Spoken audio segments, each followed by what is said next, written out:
दिल्लीच्या राजकारणात मोठा भूकंप. पंतप्रधान नरेंद्र मोदी थकले आहेत. अमित शहा यांच्यासोबत काम करायला कोणीच तयार नाही आणि देवेंद्र फडणवीसांची केंद्रात रवानगी निश्चित झाली आहे. शिवसेना ठाकरे गटाचे खासदार संजय राऊत यांनी पत्रकार परिषदेत असा काही बॉम्ब फोडलाय ज्यामुळे दिल्लीपासून मुंबईपर्यंतच्या राजकीय वर्तुळात खळबळ माजली आहे. नमस्कार, मी सिद्धार्थ आणि तुम्ही पाहता सर्कल मराठी.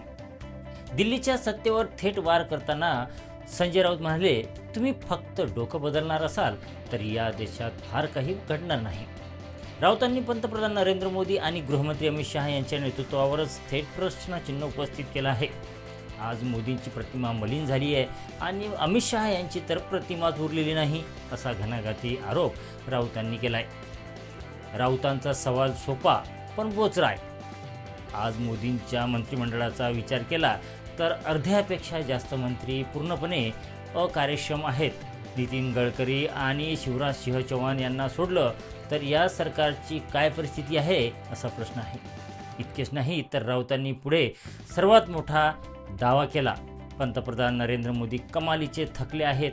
आता त्यांनी राष्ट्रकार्यासाठी स्वतःहून बाजूला व्हावं. पण खरी सनसनाटी निर्माण झाली ती राऊतांच्या एका दाव्याने. संजय राऊत म्हणाले, देवेंद्र फडणवीस यांना केंद्रात जावंच लागेल. आज अमित शहा यांच्यासोबत कोणताही कार्यक्षम नेता काम करायला तयार नाही. फडणवीसही शहांसोबत काम करायला तयार नाहीत आणि खुद्द मोदीसुद्धा शहांसोबत काम करायला तयार नाहीत, असं संजय राऊत म्हणाले. 2024च्या निवडणुकीपासून गडकरी आणि मोदी शहांच्या राजकीय समीकरणावरून हल्लाबोल करणाऱ्या राऊतांनी थेट भाजपाच्या अंतर्गत वादावरच हात ठेवला आहे. संजय राऊतांच्या या दाव्याने महाराष्ट्रासह देशाच्या राजकारणात एका नव्या वादाला तोंड फुटलं आहे. काय खरंच मोदींच्या मंत्रिमंडळात नेतृत्व बदलाची गरज निर्माण झाली आहे? देवेंद्र फडणवीस दिल्लीत जाणार का? तुम्हाला काय वाटतं? तुमची प्रतिक्रिया कमेंट बॉक्समध्ये नक्की लिहा. बातमी आवडल्यास व्हिडिओला लाईक करा, शेअर करा आणि सर्कल मराठी चॅनलला सबस्क्राईब करायला विसरू नका.